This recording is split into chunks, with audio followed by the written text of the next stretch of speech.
There's a guy called Robert Rosenthal, who was an educational psychologist at Harvard in the 60s.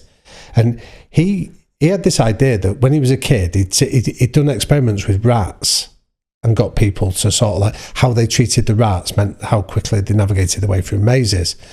So he linked up with a head teacher called Lenora Jacobson, and they went and they made up this test called the Harvard test of inflected acquisition, which sounds really impressive.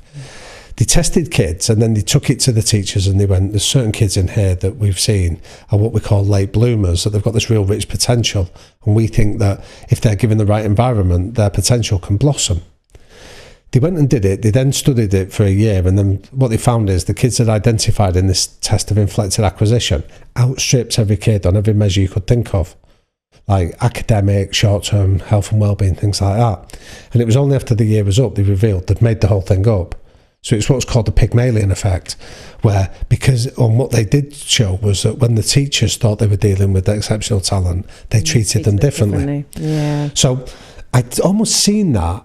So that was the research, but I'd seen it in the boxing club because my dad used to say, like, he used to have a saying that, like, up these stairs, champions walk. So if you come in this environment, you had to behave like a champion, even if you didn't think you were one. You had to, because you'd be treated like that. So what I wanted to do in the cultures was trying to say, everybody's brilliant in this place.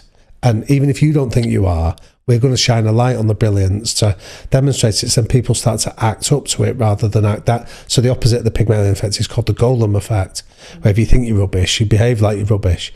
So what we wanted to do was create this climate where people believed that their potential was really rich.